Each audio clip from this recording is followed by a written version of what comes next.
That's a great beginning. Okay. And we are recording, ladies. Welcome. I am so happy that we made it, that we did this together.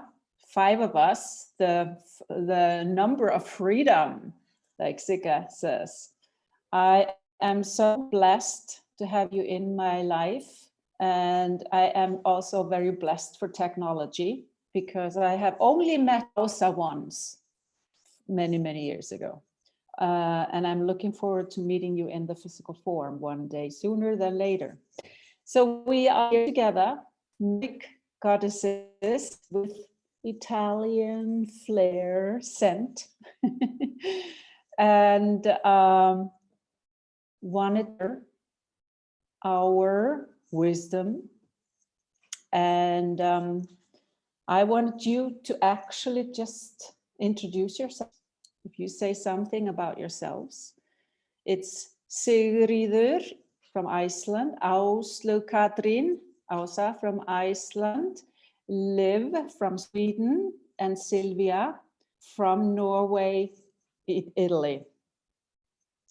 So if we just go a little round and talk about who you are and where you are in life at this moment. Who wants to start? Okay, I choose Silvia. Wow. Okay, let's start. Good morning, afternoon, evening, who knows, anyway, to everybody. And I'm so very glad to be here and to have in front these beautiful ladies and to be joined together. I really feel the power of the all of us be joined, all very in time. We didn't have to wait anybody. We're very focused, and I really feel the connection, and I am thankful for that. And what can we say about myself? That I am eternal essence. I am a free spirit, and I have always been.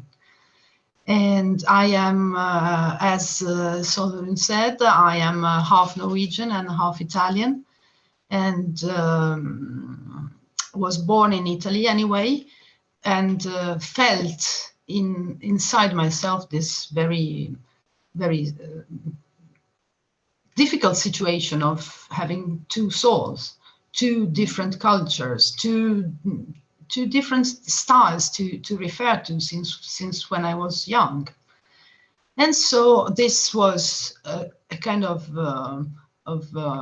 engine that pushed me towards the seekdom for freedom, for what is really freedom for me.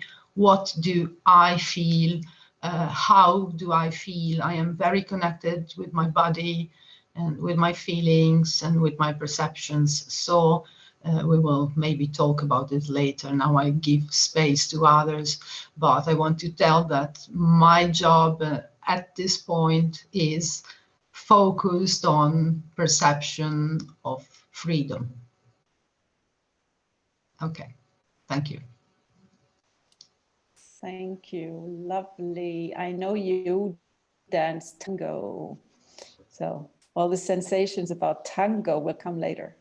Yes, well, there's a lot of things to say, but you said that we should introduce everybody, so I can't take all the time for myself. Later. It will come later. Yes. Okay.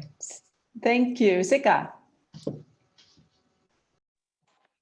Hi, I am Sigga, Sunlight, and I am, like Silvia, a free spirit, have been searching for freedom inside myself, in my feelings, and in my life, just to be free. And I work for work. I am a woman of magic, goddess of the light of her heart. I just love to help people to connect to their heart, to their soul, to their body in different ways, whatever comes to me. And yeah, I live in northern Iceland near Akureyri, not on a farm or in the countryside. I'm not, with the sweat lodges and doing sacred ceremonies and a lot of things. And connect to nature. It is a very, very important part for me to hold my balance, to connect to nature and be in the nature. And so in some way, to get the freedom, I have to create a balance in myself and in my environment, in the country that I am and where I live. And I'm one of these strangers that talk to the elves and talk to the spirits and nature and everything. Yeah, I don't know what I shall say, something more. That's wonderful, Sigga. I just get images immediately that all of us go to your place in the north and we dance ritual dances and sit at the bonfire and tell stories and talk to the elves. So thank you. What about you, Liv? Thank you, Sólrún. I'm so honored to be here with you, Nordic goddesses. And yeah, talking about nature, it's mostly what I do right now. It's reconnecting with nature, I feel, in Copenhagen, where I live. I came from Sweden in 27 years ago. So I've been here for a long time now. And in that period, I really didn't connect to the nature in the city. And I've been pretty ill during my adult life. So it's been holding me down, holding me back.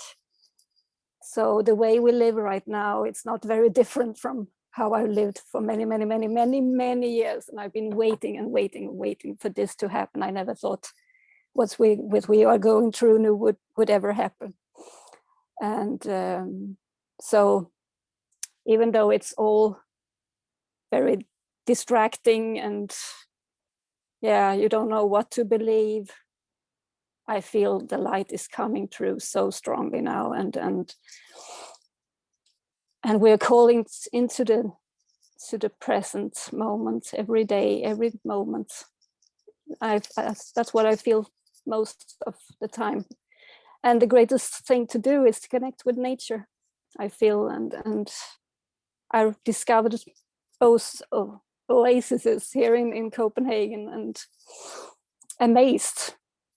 And somehow I'm just surrounded by so many Icelandic people right now in this time of my life. I don't know. So maybe I have a connection to, I don't know, to your sacred land. Yeah. So glad to be here with you. Thank you. Thank you, Liv. I've really enjoyed your walks because yes, you take beautiful pictures and of the sun and all kinds of mystical light in your pictures. They're so awesome, and I'm just with you in these walks, and atmosphere is beautiful. Thank you. And yes, Icelandic goddesses are coming.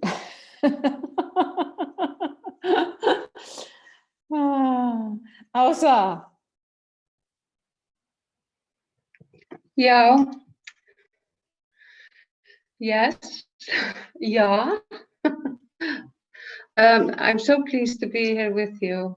I feel, even though we are just meeting today, some of us, I feel we have this connection, and I feel that the times we are living now is the times that I at least, and I suppose all of us have been waiting for.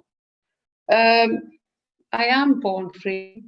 I have always been an outsider, kind of. I've always had this strong feeling of what is right and what is wrong. And the connection to nature was absolutely, I suppose, the strongest thing in my childhood. And the nature was what helped me during all kinds of stuff, all kinds of experience, good and bad. It's such a nourishing mother. So I had my spaces and places in nature, both by the sea and in the hills. And I took long walks in rain and wind, just alone as a child. So that people think that was very strange. What is she doing? It's raining and cold and she's going out for a walk. So it was just this cleansing feeling of the rain in your face, like you have it in Iceland when it's windy and the rain doesn't fall on your head. It comes straight towards you and blows you almost away. I think also, I know I have always seen things that other people or some other people doesn't. And I was lucky because my mother was the same and her mother. So I had that understanding as a child. And we talked about it, even though I didn't talk about it, and she kind of guided me or protected me.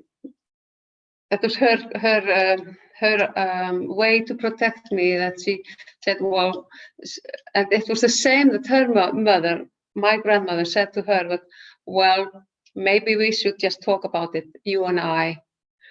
Maybe you shouldn't talk about this with anyone or everyone. So because you will be teased. But I didn't follow that. Nice, good advice from a mother. So sometimes when I felt something or saw something or sensed something and talked about it, and people were, what? But I think the elements and the energy in the nature is a driving force that has pushed me forward to this moment, because I suppose we have all gone through ups and downs in our lives and difficult periods which pushes us forward. At least it's my experience. And I can say the same as you all said. Now I feel this connection and I'm so honored to be here with you. Well, more about myself. Maybe that feeling of being alone, which is diminishing now, because now in this period of my life, I am meeting so many that have the same thoughts, have gone through similar processes and experiences.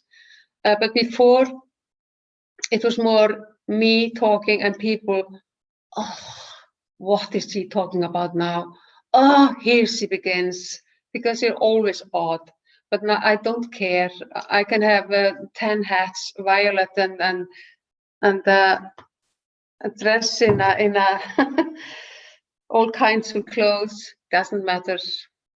Doesn't matter what I say. It's my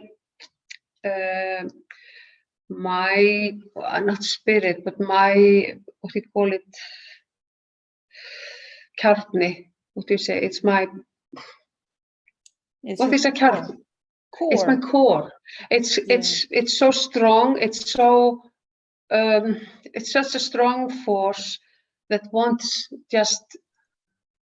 It doesn't want anything to hold it back anymore. So I say what I think, what I feel, and truth. I always speak truth.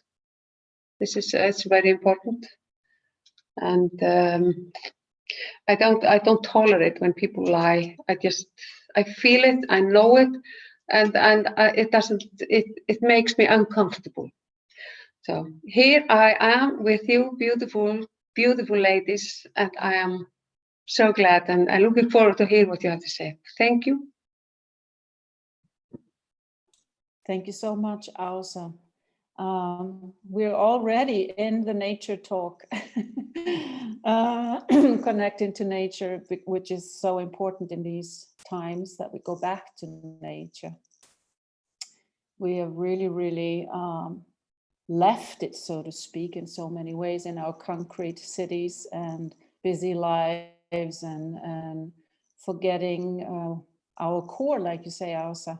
I'm very fortunate to be here in a little village in Italy, but I also feel, I feel very free in my solitude. I've been very blessed, even though I don't have people around me, and I'm very blessed to have you all through the technology and getting to know so many new wonderful people. It's been amazing.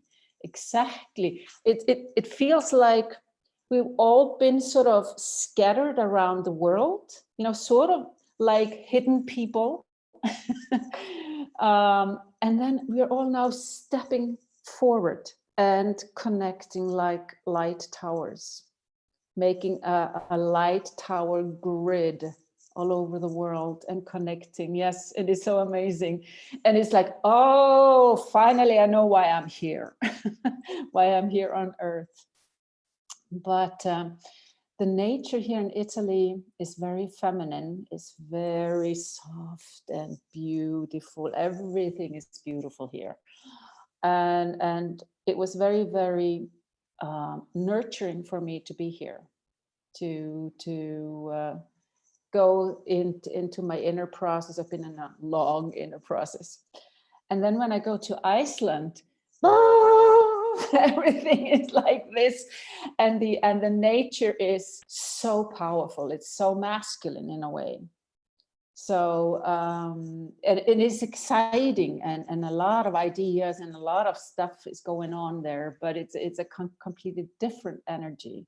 So it's good to combine. And this is actually what I feel and I would like to ask you about, because some people say the feminine power is going to right the world, and now is the time of the feminine and the goddess and so on. And for me, it's, maybe I'm strange in a way. I always felt it's the balance. It's a balance between the masculine and the feminine that we meet. Of course, the feminine energy is rising, that we are sort of waking up and taking our power back. But it's not us who are going to conquer the world, even though sometimes I think the grandmothers will do a lot of good work. But it's this balance that is so essential. How do you say? What do you want to say about? Yes, go ahead, Silvia. Yes, I just made a thought about this, because I was also wondering what's going on, and I was thinking about why everything starts from women, always. But if we see in the world, life starts from women. So it is somehow very simple to understand why women are always the first and the first responsible for what is going on, because through them is passing the wheel, and so they leave a part of themselves. And in a way, what I am feeling is now that many more women than men are simply becoming aware of what is happening.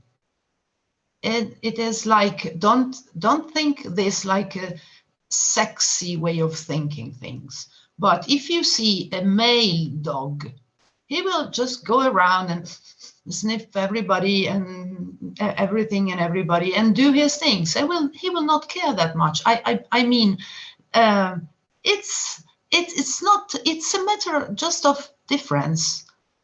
And sure, men will come, but it's not their primary interest. I don't know how to say, and I don't want to be sexist in declaring something like this. It might sound, but I believe there are differences. We cannot hide from them. Then we can say that we can develop in ourselves the feminine part, the masculine part. We can have a balance, but we cannot hide from differences. This is silly, I mean. And what I say is that there's the great importance of women. And what is happening now is that women are waking up to awareness, and their responsibility is to speak out the truth so that the new generations and the generations they are relating with can hear and feel and be involved with the process. This is what I didn't want to be sexist, just mean that life is this, is duality. Okay. Thank you. I speak next because it's very interesting too, because I can feel the energy, the female energy inside myself and my male energy inside myself. It's very strange to feel my female energy is like a butterfly, very sensitive, very mild and very like that. But my male energy is like a lion, just more so powerful. It's like that you talked about, Sólrún, about Italia and Iceland. It feels inside me, inside me feel like these two totally different. And that I learned about, we women, we are magnetic energy, and the male is electric. They are straight away.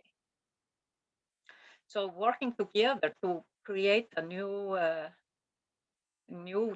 world of that our children and grandchildren, and they can live in harmony and peace and unity with each other. We have to go together, both work together as a one heart. Yeah. Yes, absolutely. Liv, you want to go? Yeah, I just want to add the tendency in Scandinavia, at least in Sweden, where I grew up, was very much focused on feminism in kind of I would say militant way, like very masculine way. And still today it's very strong, especially in Sweden. And as I've been living in Denmark for so many years, I've felt like Denmark is behind in a way in the equality issues, but it's not, that's not the focus anymore. I don't think it was just a what do you say, one-way turn, and now we're going back to the original female power, and it's of course in both males and women and men. So yeah, just to explore this and approach it in a reunion. I don't know, like make a reunion of our where we come from, where we originate from. Yes. I just wanted to. Okay, you go ahead, Silvia. I just wanted to say one thing that just came now, thinking on leave, and that. Sorry, it went. It will come back. I also have something, you know, when we're talking, I mean, a lot of downloads come in, and I know it's crazy, but I always say, women, we raise our sons. So it is also our responsibility to raise our sons well. But it's also, I feel that we are the first ones maybe to rise out of the slavery, sort of, because we have always been, or have been, oppressed a lot in a different way. But you talked about, Silvia, that women come first, sort of, you know, yeah. And I also see it, though, that the divine masculine comes into the man, and the divine masculine injects the divine feminine that is receiving from the masculine. And I feel what women haven't been very especially good at, especially in the North, is to open themselves up to receive from the man. And so if we don't open ourselves up to receive, then they shut down. And they say, oh, she's not opening up to my gifts and what I want to do for her, all these things, so I won't bother. So I think this aspect is very important for us, to allow us to be goddesses, queens, to receive love, to receive support from the masculine energy as well. We've grown into too much super women, especially in the North, I see. And also with the feminine movement, which I feel went overboard with their, that's just my opinion. So give the word to you, Ausa. Yeah, I was just thinking about the continuity with the mothers. I mean, we get our eggs during our dwelling in womb, so we continue the story and the energy from our mothers and grandmothers, because the egg which I come from was already in my mother while she was in my grandmother's womb. So this is the continuity. We have to, and then we have the man coming with something new to meet the egg, and that becomes the child.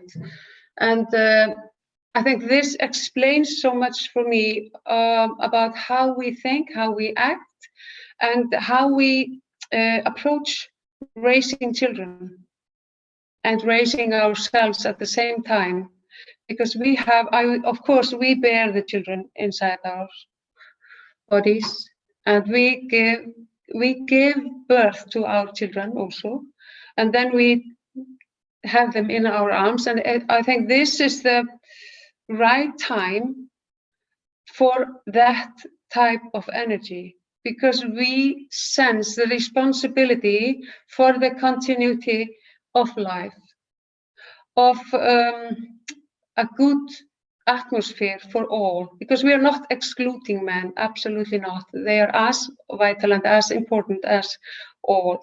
And I agree with the feminism visit, which has gone far from the first ideas. It's not the issue now. It's not what you, and it's not the focus, because we have to think about how are we going to protect life? How are we going to make sure that life will have a good way to flow and flourish? And that is what I feel, because I feel for all children. I feel for all people that have to face struggles and difficulties and all the bad things, not just mine, because I feel we have the responsibility, at least This is my feelings, which I'm describing. And that's why oftentimes I've been frustrated and and overwhelmed when you hear about what is happening in the world. But no, how am I going to help? What can I do when you feel frustrated and helpless? But that is in the past. I feel for many years now, I've been strongly on this way, determined, not forceful, but with power, experience, and the softness which we women tend to have. And I am glad to fight in a mild way for all of those that have not opened their eyes, have not come to the path yet, because I think it's our responsibility to welcome these people when they open their eyes, when they feel, there's something wrong. Why is this and this happening? And why are they doing that and they are doing that? And it's just conflicting in all ways. And then they find, they seem to be quite happy. They seem to be quite knowledgeable of how things work in the world. And yeah, I'm going to knock on that door or go into that path. And then these people have to feel that they are welcome. And I think also that's our responsibility. I mean, we have been gathering knowledge about ways how to be free, how to step out of the existing system, which is very square and unjust and unlawful. So I think it's wonderful that we are all on that path now, more or less, and more and more. Thank you. Thank you so much, Elsa. And that would be actually, my next. How do you perceive it to be free, and which path are you on? How are you pursuing this freedom?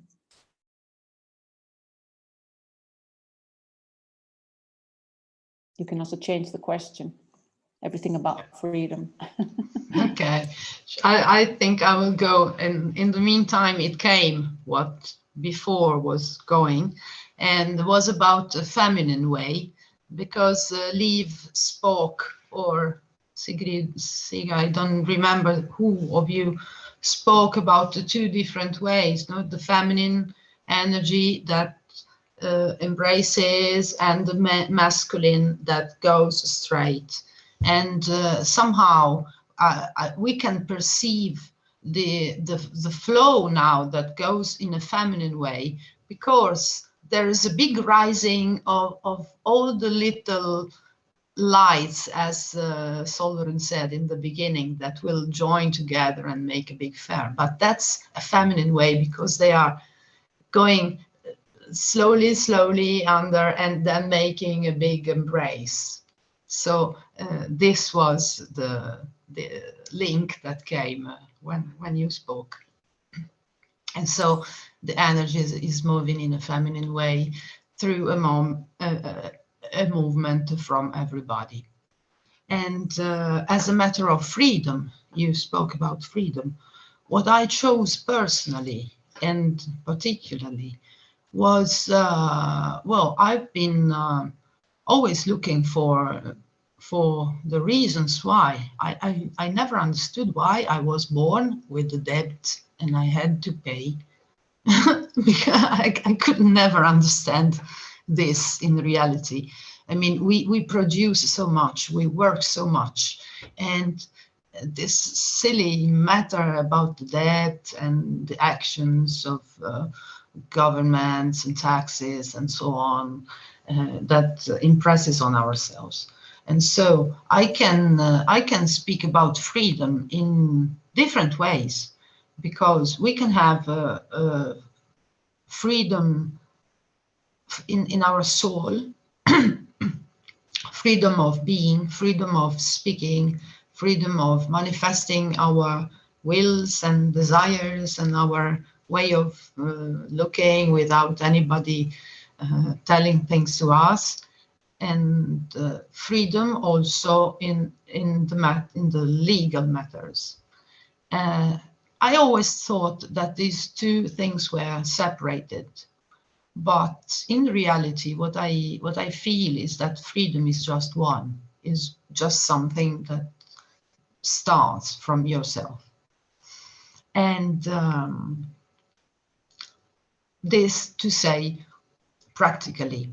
And then what happened was that in my studies and in my researches, and I can thank the happening of the last year, because they gave us a lot of time to be home and and it was so beautiful to stay home and knowing that I must do that.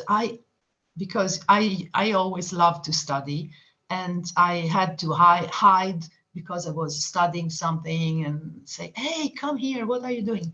I had plenty of time for staying home and study. Beautiful.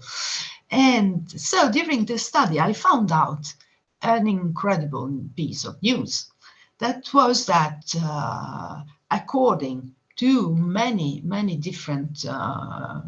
different sounds and many different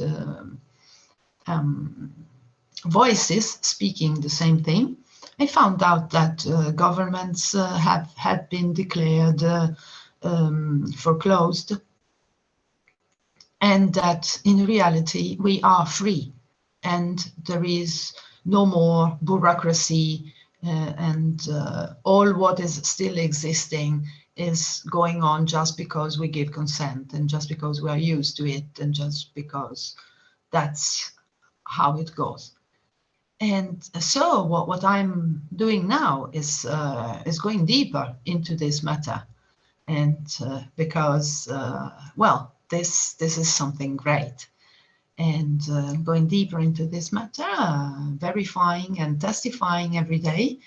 And this gives me a great sense of freedom in the beginning.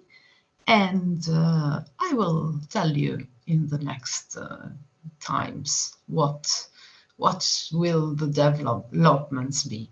But actually, I am pursuing my freedom in my will, in my choices, in respecting what I want, respecting what I feel, even if it might be expensive somehow or difficult, because sometimes it's easy to accept not to be free because you have a lot of benefits on the other side. So there is always a need to choose. So I choose freedom. Freedom is difficult, but in the physical way and in the bureaucratical way. We'll see now what happens. Can I take over? Yes, absolutely. Because it's coming after what Silvia is talking about, because for me, freedom is responsibility and self-discipline. We have to be free. We have to take responsibility for our life, physically, emotionally, spiritually, and our mindful, how we think, how we create. And it takes so much self-control to stand in this freedom and not be, okay, I will do this because, have some excuses to do things that is taking away our freedom. We have to be the freedom. It's not just talking about it like, okay, I have had a lot of experiences, and this started really in 1990 something, 3 with me, when I heard this sentence: the biggest problem in our society is that people is not taking responsibility for themselves. And that clicked something here inside myself. And the next sentence, sentence that opened up the next awakening was, you have to start with yourself. You cannot go and let's say, oh, you're going to you have to do this and this and this. But you have to go inside yourself and start there. Really,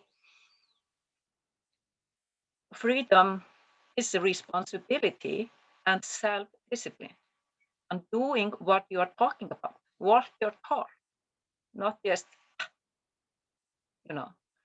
So for me, freedom is that. And my next step is, the next step. We are. Yes.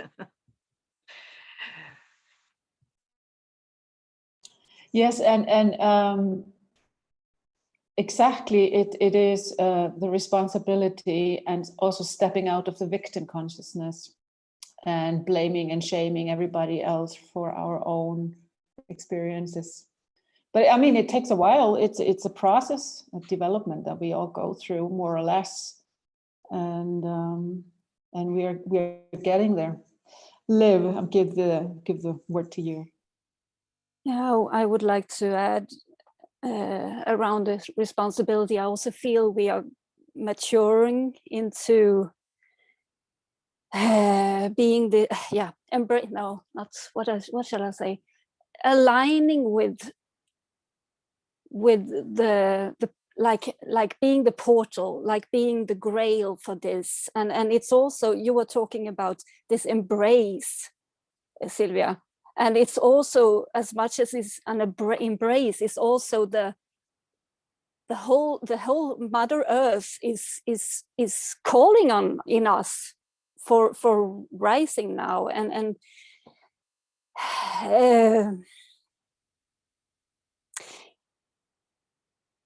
I feel there's so many.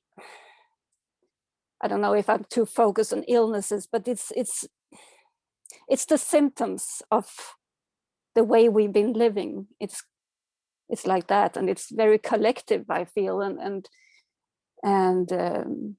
with all that's going on, has been going on towards keeping women down, the feminine down. Now it's time. It's happening. It's ongoing now, and that's what's so uplifting, I think. And that's freedom. Freedom that we've been waiting for so long. To me personally, it's very much about, I don't know, justice in a way, like justice to be able to be the one I came to be, and without this holding down, holding back, keeping it plain and small. We've been doing that for so long. I've been doing that for so long. Of course, I know this is going on different layers. So we're, of course, nothing is static here. It's never been. But yeah, I really feel this rise. I had an experience last summer in a session where somehow I was crying from the center of the universe, and it was like the whole, it was like ancient and primal, and it was like just from the most bruised animal in me, in a way. And what was so liberating in this session was that there was one male who caught this, and not to comfort me, but he chose to speak into Mother Gaia through me. So it was, and this is happening. This is what we are going through, and it's so powerful. I get goosebumps just talking about it. And we just have to allow this. We just have to bring it down to earth. And what's coming to also, when I was listening to you, I was thinking about when I grew up, I never thought about experience peace on earth, you know, like, no, can't happen. And the past year, actually, I've been sensing, yes, it can. for the first time in my life. And a sentence that comes from me is inspired from the place called Tamara in Portugal, where their motto is, in order to have peace on earth, we need to bring peace to love. Yes. And that's what we are doing. We are these lights, light towers around the world, and we're all these healing biotopes, walking healing biotopes, and we just allow this to happen. So, yeah, thank you. Thank you so much. So beautiful. So beautiful. I just wanted to say about our divine rights. Exactly. We're born, of course, free, but we're also born to, let's say, prepaid is maybe not the good word for it, but to be, how do you say that, taken care of. To be fed, to have shelter, to be able to express and bloom, and this is our right, everybody's right. And this is the freedom we're heading towards, that there is no hierarchy and there is no elite, and every talent is as equal and important as any other. So this is one of the freedom aspects I see. Yep. Thank you so much. It was so beautiful, Liv. Åsa. Yes, I agree. It was very beautiful. Nice to hear your views and experiences, and thank you, Liv, for showing us this deep feelings and give us insight to your experience. It was strong. I felt the goosebumps as well. And well, I think freedom is, or being free is something I knew I was free. And as a small child, I was arguing about why things were like they were, and people just looked at, what is this kid talking about? Because I was positioning myself into the shoes of my grandmother and my father. They were poor, and they were washing the stairs in a house where the priest and his wife and family lived. And I remember my father telling me that when he was 6 years old, he was the eldest child, the eldest son of my grandmother, and he was helping his mother because she had many other children younger, and he was scrubbing the floors and the stairs for this family, and then the lady, the woman of the priest, and her kids come and just stepping over everything that this little kid was doing. He was cleaning the floors, and they were just walking, marching over it. And I felt this is wrong. You're not supposed to do things like that. And I remember I was quite young when I had those views and experiences, and this urge to have a righteous, good, nice world for us all, where inequality and doesn't exist. And for me, being free is being independent and being able to choose for self, of course, and in accordance to, I mean, my freedom cannot be or shall not be or should never be bothering for other people. My rights should not take rights from other people, and this is the responsibility, I think. So we are responsible for that, and love and being free and loving it's holding hands, I think. I mean, and love is it's a state of wholeness, and I think that if I were to explain love, then I would take the explanation. Because I agree with it, what Cindy K. Currier says, is love is when your feelings and thoughts and actions are in accordance. We are going further with that. I think also being free is when you have been going through some experiences, working them out, and it's liberating. Like the experiences that Liv was describing. When you go through such a strong experience of feelings, then the freedom that follows is such a beautiful thing, and it enriches us. And I think when you get this kind of enrichment, you feel stronger, you become more determined, and your core knows, and it builds up to go through, not with force, not with violence, but with, you can be mild and loving, but steadfast. It's a tiny example yesterday that you are, or I am in this instance. There's a knock on my door, and I go to the door, and there's a guy standing there with something on his face. So I just saw his eyes, and good day, I said, and he asks my name, and I didn't answer, and asked, who are you? And he was coming from the, what do you call it, Orkuveitan. They're selling electricity and the energy company. He says, yeah, I'm from an energy company. Yes, good day. And yeah, I've come here to switch the meter from your hot water. Oh, and who asked you to do that? No, it's old, and I am coming to do that. And I said, no, thank you. I am quite pleased with my old meter, and it is staying. I don't like digital meters in my house, but thanks for dropping by. Can I ask you, who sent you? Oh, it's just a protocol. We just come and change those meters. I think it was so strange.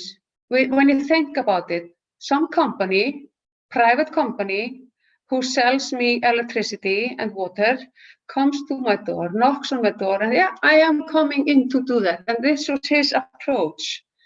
And I just refused, smiling, thank you, I hope you'll have a good day.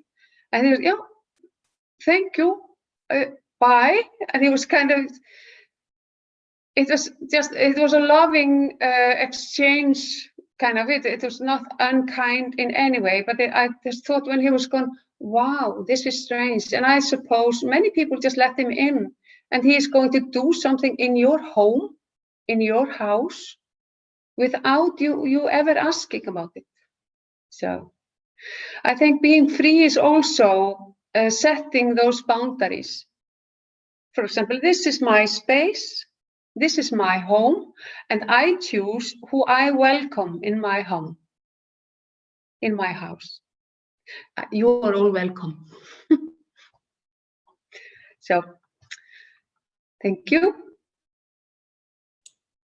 Thank you, Åsa. Yes, it is also to ponder on or contemplate on what are we saying yes to. And we sometimes do not know what we are saying yes to. We give our consent without thinking about it. And this is so important that we know how the system works and the matrix. and let's say now if we go into different kinds of laws, if we talk about maritime law that we have been living under, which is kind of slavery, if excuse my language, but this is how I see it, and I know you do too, and how it all came by, and then how we can turn to our natural law, the law of the land, and our divine rights. So if you want to say something about this, that would be great. I know you have a lot of knowledge. Are you asking? Just one small thing, just to be specific, because it is not the maritime law that makes our slaves, but it is how it has been used that gives this possibility. The law in itself is not doing anything. It is who uses and how that gives the consequence. Yes. It is okay. Yeah. Because in itself it is very, very old and also very natural somehow. Also maritime law is very close somehow to the natural law. And it is not the code in itself, but how it was used to build up the fraud. Thank you. It's two different things. Exactly. Okay. Can you maybe explain how it is used? This is something different because, well, when you are at sea, let's say that if you find something, if you are at sea and find something that is floating, and you pick it up, and you can say that that thing is yours. Okay, so using this concept, something like that has been applied to all of us, and this dates back to the beginning of to the beginning of the medieval times. Okay, and the first use of this was done by a pope, who now I make it really, really short, but simply he said that since there was the big flood, and after the big flood there was just Noah with his ark that saved everybody, and everybody was found in the sea. They were lost at sea. And so the Pope said that since he is direct descending from Noah, and since Noah found the people at sea, the people belonged to Noah, and so people belonged to the Pope because he found them at sea.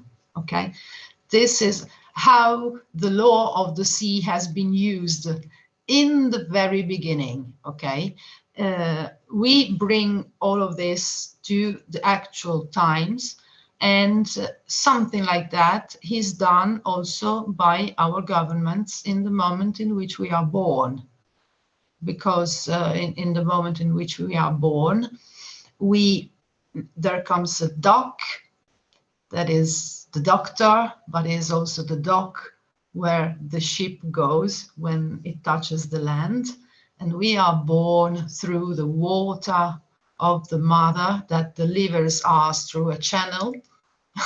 Here's a channel, uterine channel, and we are born in water. So we are found from water. And the doctor writes up a note that says that we were coming from water in that and that time. The same thing that you do when you come with a ship, when you go to the harbor, you birth. It's the same. The sound of the words is the same, and words cast a spell. You birth at the dock, so you are given birth by the doctor, and then you go to register in the office. And the same here. So with this registration, there is an emission of a bond, and is the moment where they put on us the personnummer. Okay, the code, something that identifies us as the payer, the one who has the debt, the one that I say, how can it be that we are born with a debt? Okay, that's the moment in which the debt is placed. Is this enough? Do you want me to go on more? Is there any question?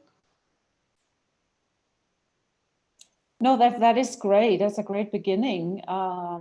You can continue if you want. It's very informative, and I think a lot of people are not aware of this, what's going on with our situation in this, and what we are also freeing ourselves from, or let's say taking back our freedom, and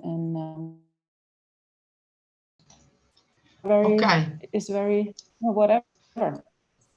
So what happens now is that yes, we are declared as dead at sea, as lost at sea, because in the moment in which our parents, our father goes to the municipality to say that the baby was born, he signs a paper and he doesn't really know or understand the meaning and the form and how it is done. But in the truth, what he does is that he declares that he has found a baby abandoned in the water, something like that. And so this baby is given to the government to be in charge of his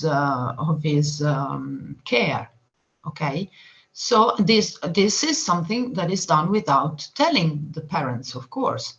And what happens is that unless you declare that the baby declares that he's alive and he came back from the water at the age of 7, he is declared like lost at sea. And so the government, who was in charge of his care, becomes the inheritor of his value. Okay. And well, this is what happens mainly. So we can see there is the first step to freedom in this is realizing that we are not a code. We are not a written name. We are not a document. We are human, flesh, bones, blood, smile, feelings, thoughts, okay? And we are not our ID paper, okay? And because all the laws and all the system that has been created to let this mechanism work, it holds himself on the fact that we are convinced that we are our name, that we are that code. No, the code is something that was invented to keep on the system, but we are living creatures. I mean, and also, this is something very subtle. Because if you go and read about international laws and treaties, especially those who speak about human rights, they do not apply to all those people who are regular citizens of a regular country, because the regular country is supposed to take care for them. Okay, so this is the reason why we can see, for instance, in Italy, we have a lot of people coming from Africa, like immigrants, and they come and they are welcomed and they are nurtured and sheltered and protected. And we have Italian people starving, and they have, because Italian people are under the Italian law, and so they should just pay. This coming from the ship, they have nothing, they have no documents, they are human living beings, and so they have all the rights to be rescued and sheltered and protected and helped in finding their way to their life. Okay, so the first step, the absolutely first step we have to do is figuring out, realizing that I am not my driving license. I am not my passport. I am not that number.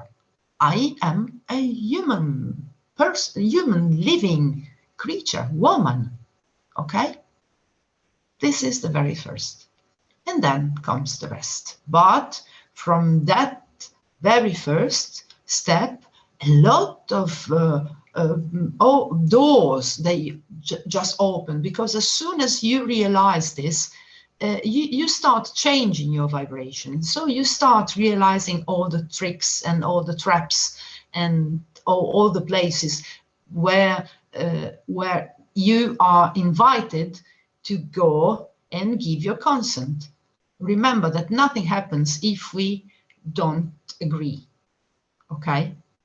And so, well, but this is another matter. We could talk for hours. I mean, now time is flowing. So at the moment, I think it's enough.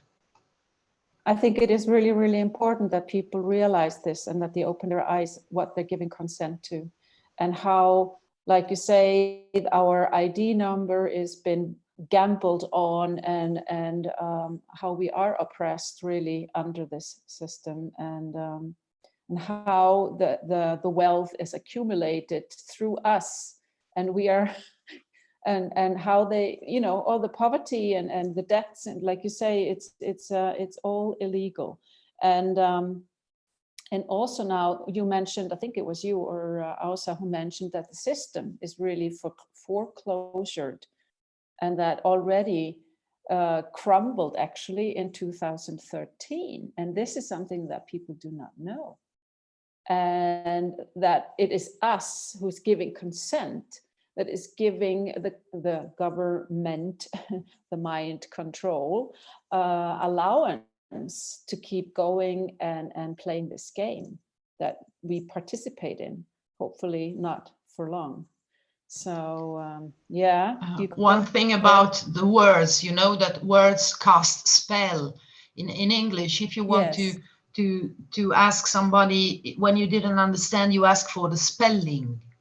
So it's really, no, and you say government because it governs, okay? And in Italian, you know that there is no difference. We say governare, to govern. Also, when we talk about steering a boat, in Italian it is not guidare.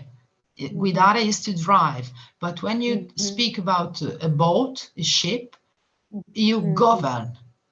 In English, you say you steer, but in Italian, the word is govern, governare, the same, like leading the boat and leading the word and leading. Okay. Yes. Just no, it's very interesting point that you point out, because a lot of this is also, like you say, the spell, and you spell words, but you have spell on words. We are under a dream spell. And yes, and so think about this, the law of the sea that is everywhere, and we can see it very well in English, because everything you do ends with ship, because everything is considered like to be a unit. Let's say friendship. Also friendship is a unit of some friends, so is considered like to be, yes, a unit. Or sponsorship. Any quality, anything you do is considered like a unit, so it has the suffix ship. Yeah. Okay. Relationship, yes, of course. Yes. They're all ships. Yes, and then the word family. Yes, the family comes from the Latin, and the famulus is a slave. So in reality, the word family means a group of slaves. Okay, a restricted group of slaves. Okay, and also when we see that in all documents we see our name in capital letters, all big letters, like on the tomb, like when we are dead, they write capital letters. Why? Because for the system we are dead, and so they write to us like for that people. That's why we also need a lawyer. We also need an attorney to talk to the court, for instance, because we are dead, and so we cannot speak as that. We need to speak through somebody that they recognize able to speak. Okay. Yeah. And not only, when there was also another thing about television, how they keep control, how they keep this consent by showing us the message, by showing us what they want to do. And if we do not react, this is one very, very important law, is that if you do not react, you consent. Okay. And you have your rights only if you claim for them. Yeah. If you're not in Italy, well, in my place, we say that the baby who does not cry doesn't get the milk from the mama. If you don't cry, mama's not feeding milk. So you must speak out, otherwise you're not getting anything.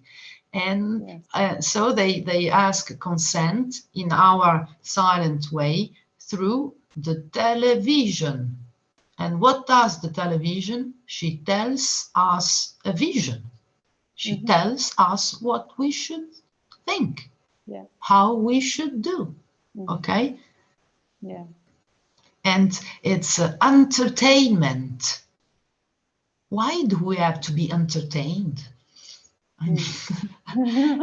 Think about words. Think about also in Icelandic, for sure, there will be some words that will reveal the double meaning, for sure, because they are in every language. And so it is very subtle, and we are used to refer to us as person. Do you know that person means a mask?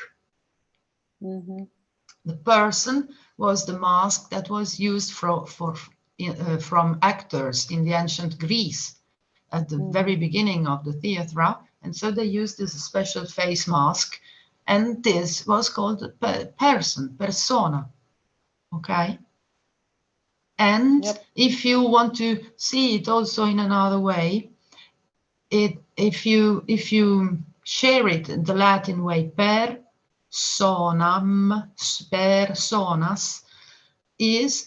it sounds through it. It is something through which something can sound. So it is always a filter. It is always something that you put between yourself and the rest of the world. Okay. And all the fiction only stops to the persona, only stops to the mask, but you are not the mask. So bye-bye mask. Yes. The only thing we have to do is remember that we are not the mask. No mask. Okay. And so when we realize that, we start to be free. Yeah. Okay. Yes, absolutely. Thank you so much. Thank you. I thank you. Anybody else want to chip in?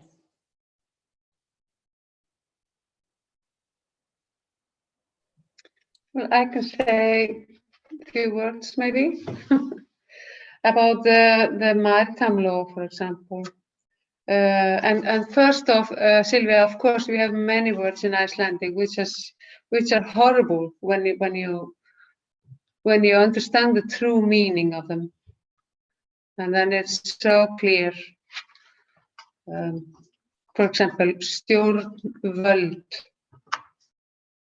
is an unpleasant word, I think, because it's government. Stjórnvöld, völd is force. Stjórn is how rule with force. You can really,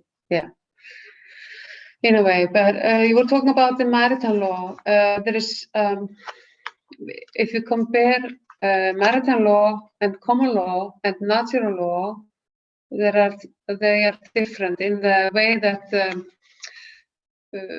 if you use maritime law and common law, then the rules, if you're ruled by them, then you take a case which is existing case, and you have that as a guidance when you go forward.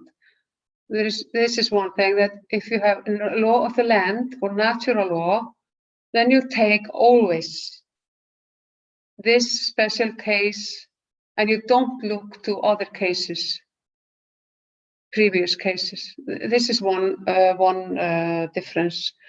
And in maritime law, because of we have the attorneys and the lawyers, and the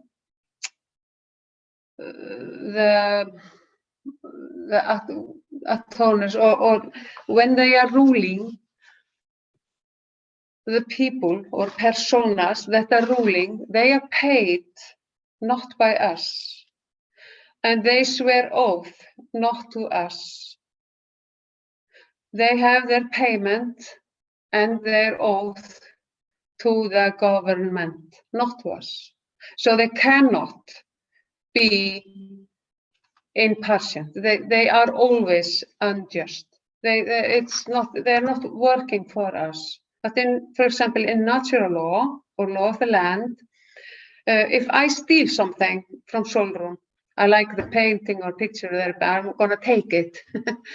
And Sólrún is not pleased with that. And then the first approach would be that she comes, or we talk, just the two of us. And it's very nice if we can just find out the things, the two of us. If we can't do that, then we find one person whom we both trust, and not person, this man or woman, living man or woman, will find a way and trying to lead us to a solution. If that doesn't work, then we would have to gather 2 or 3 people. But it's never as a job. It would always be just for this one incident, for example. And in law of the land, for example, which I have, can you see it? Ooh, no. Can you see it? In this yes, beautiful. Yeah, in this tiny book, the maritime law is so complicated. You have to sit and read and study for years to try and understand it. And then you can rule by the maritime law in a very unjust and unlawful way. This book is the law of the land. And it's so easily understandable that 15 years old could read it and understand it and use it. And if I can just read a little bit, the maxims of law. All living systems are free. All living systems are protected. All living systems unable or unwilling to live and act in accordance with maxims of law correct their behavior or accept the consequences. Where the maxims of law are violated, pardon is offered upon correction. And I think this at least it resonates with me. I haven't found anything in it that is not right or not in accordance with my core in my being. There's nothing wrongful or unlawful there. It's just this pure love. And it's also responsibility. And we are free, but not on the, we are not thrusting our will or our free. I mean, we're not trampling on other people. We are just, it's love. It's like the way that the OPPT goes. So I was very pleased that when I was comparing this with the OPPT, it's the same, and it is the same foundation. It's the same history behind it, and it's done in a similar way with your finger, with the post office, with the postmaster, with everything. But the OPPT are using the documents and take the steps, and I'm very pleased that it is in accordance with one another, so we can use it and we can help other people to take those steps towards new earth and better life for us all. So, and I also think common law is very nice to use, and many people are doing that, and many groups which we know of. And I think common law is kind of stepping stone towards the natural law. Because I see our future in a new earth in a way that we don't need those struggles.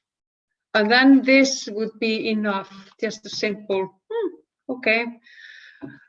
Áslaug, don't steal again from Sólrún or something like that. You just, you know, and I think there will maybe be communities with a little bit different approaches to life and way of being, and you will find your tribe, you will find your place, and it will certainly be easier when we don't have to struggle and live under those strange laws and requirements which are the mainstream now all around the world. It will soon be over. Yeah. Thank you. That was very good. And that would be, time is flying. We could speak all day. But I was just gonna take the lead from there also, because you started talking about how we are gonna be living in the new earth energies, and according to natural laws and law of the land, that life is gonna be simpler, more compassion and love filled, peace. And I see it in smaller societies, smaller communities where we support and help one another. How do you ladies perceive what's coming?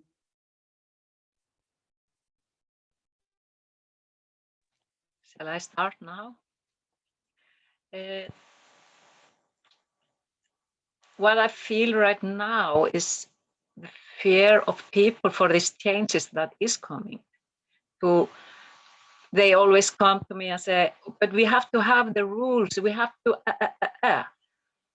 They refuse all the changes that is coming. I see the freedom of choosing who you are, where you're coming from. I'm very spiritual, and I think that it's our birthright to be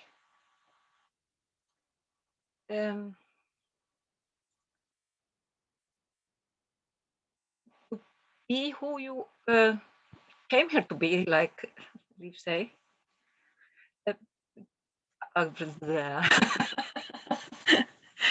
To be the sovereign embodied light, the love, the freedom, the peace inside. We have to find the peace, and we are going. I came here to earth. My purpose here, this lifetime, is to create a peace on earth. That is just, and it has to come from within, and we can do it. Every one of us can do it. We just have to find it inside ourselves. And no one to rule us or telling us what is right and what is wrong. It's just be you authentic in your creation of love and peace and happiness and joy in the life, in just the society. Yeah. And I'm so very happy to have been into this OPPT and see what is happening and do all the stuff. Learn a lot of things about this new, and this resonates so powerful with my energy. And always, I don't listen to my mind, a rational mind. I never take decision from my mind, because the mind is always scared of everything and work from fear. I don't listen to I listen to my heart and my feelings, but I never take a decision from my feeling, because they are illusion also. They're just telling me how things are right now and how I feel about that. Connection between my feelings and my mind talking can be So I listen to my intuition. What is my intuition, my body telling me? What is this that I have here? What is it telling me about how to react, how to choose? What is right to do? What is the right or not right? I don't want to use that word, but how is it resonate to my and the energy around me, the nature? I always ask me 3 questions when I have to take a decision. Is this good for me? It is good for the society. It is good for the nature and the environment. If there's no in one of these places, then it's not right. It's not giving the right vibe. So why should I do it? Because it is pleasant? No. Because everyone is doing it? No. I have to listen to my intuition. I don't know. Yeah. Others wanted to come from me now.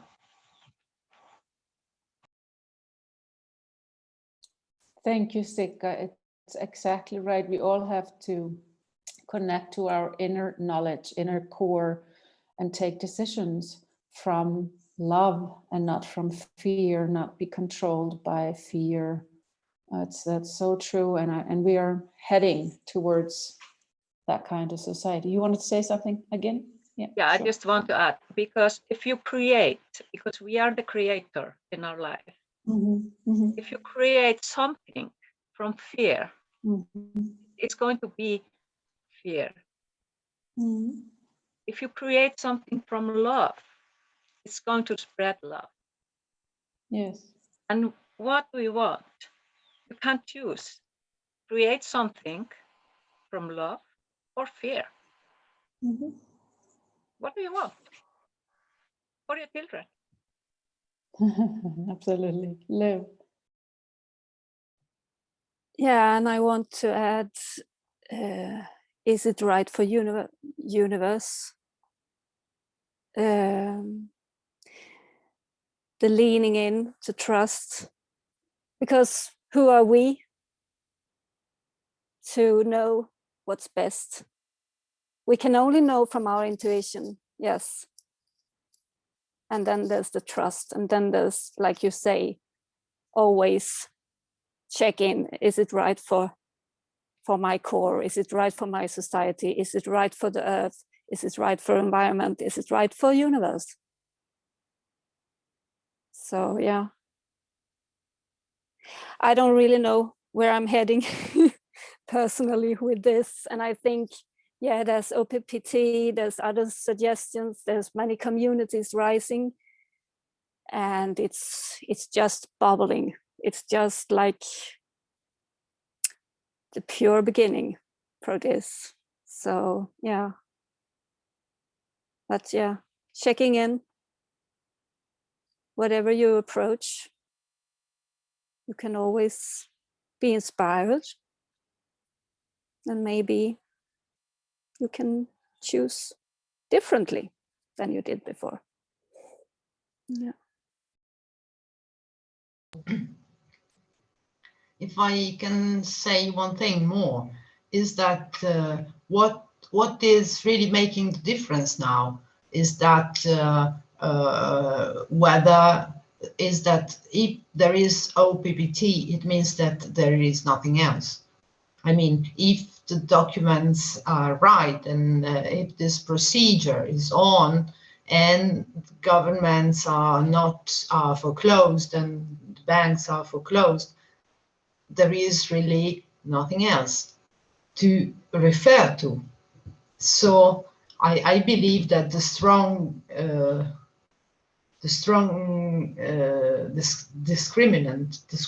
decision is to be taken whether to realize that it is true or not.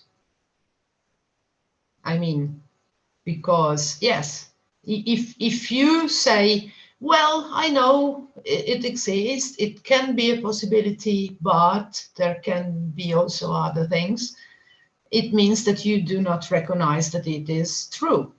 Because if you say it's true, nothing else can exist. I don't know if I'm passing the message. If all the governments and all the banks and all the registers and everything is foreclosed, then there is no need to escape from anything, because in reality nothing exists anymore. Okay, thank you. Yes, exactly. That's how I see it.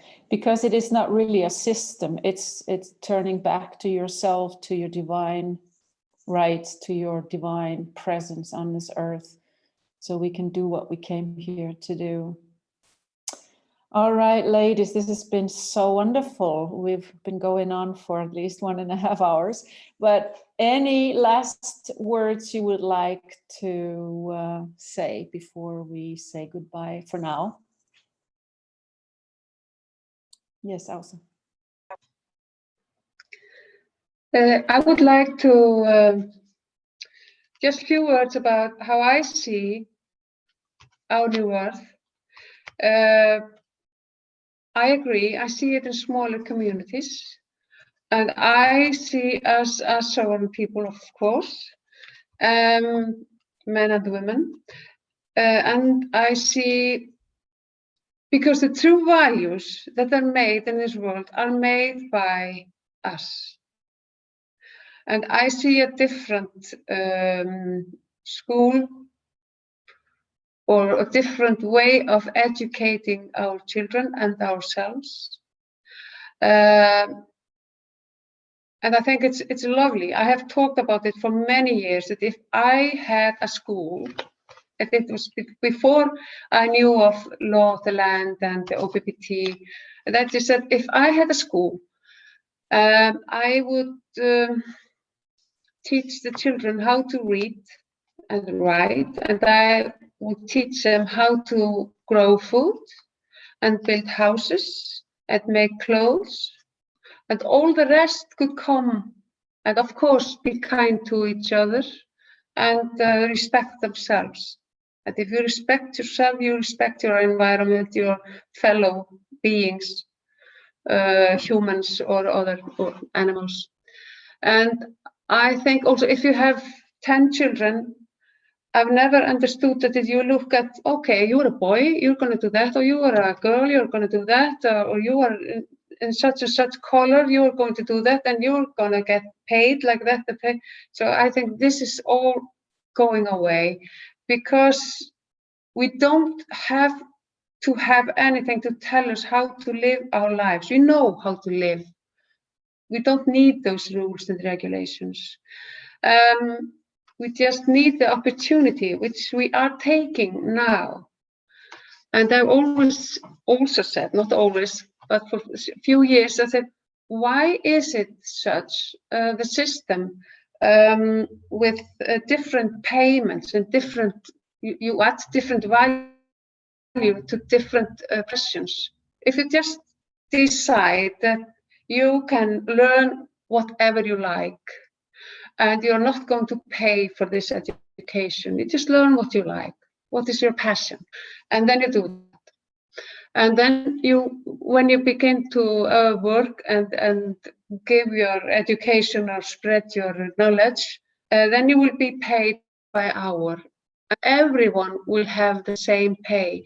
Just think about how everything would be easier and less competitive and just more flowing and not complicated at all. But I see the small village feeling from the past, when we help each other.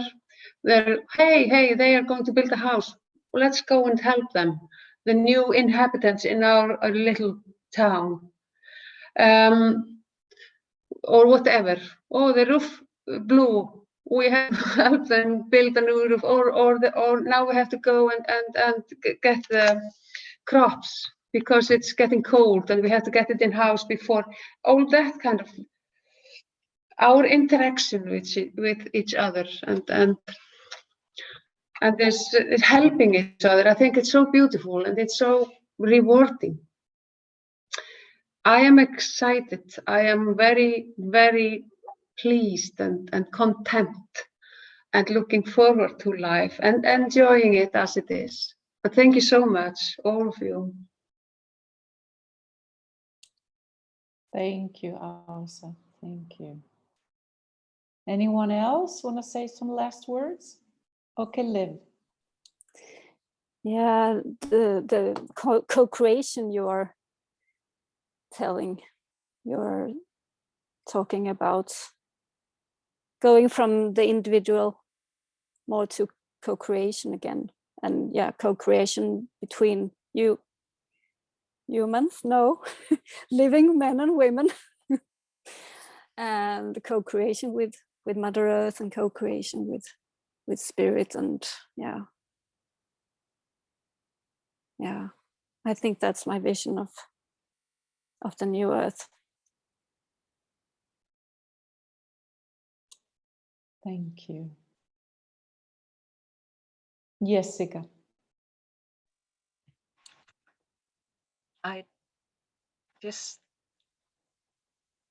We just find peace inside and just start to do things together that we are doing right now. Just my last word, I just have been goosebumps all the time when talking to all of you, and I'm so grateful for to be in this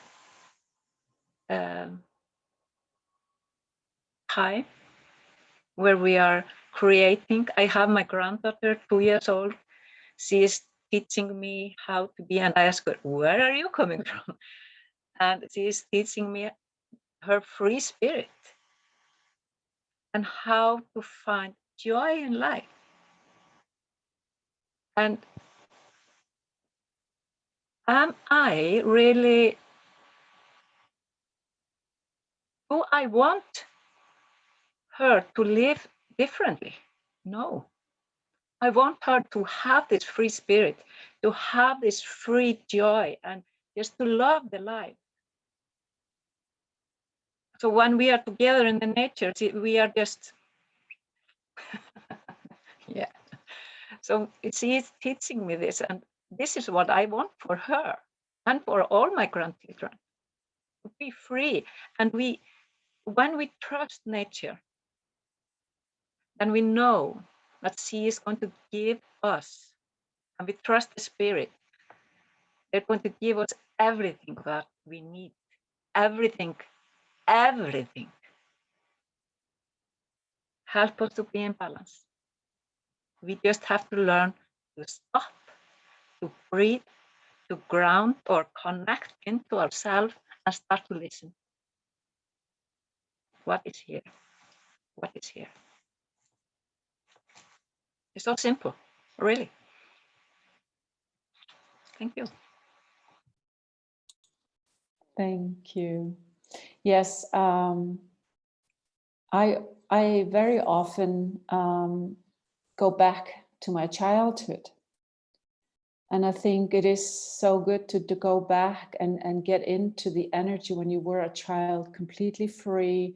Like Ása was talking about jumping in the rain. I did that a lot myself also. I was always dirty. I always had holes on my knees like a boy, and just playing all day long, forgetting time and doing what I really, really enjoy doing, and going back there and remember, how is that feeling and what did I enjoy the most, and go and create it in the now.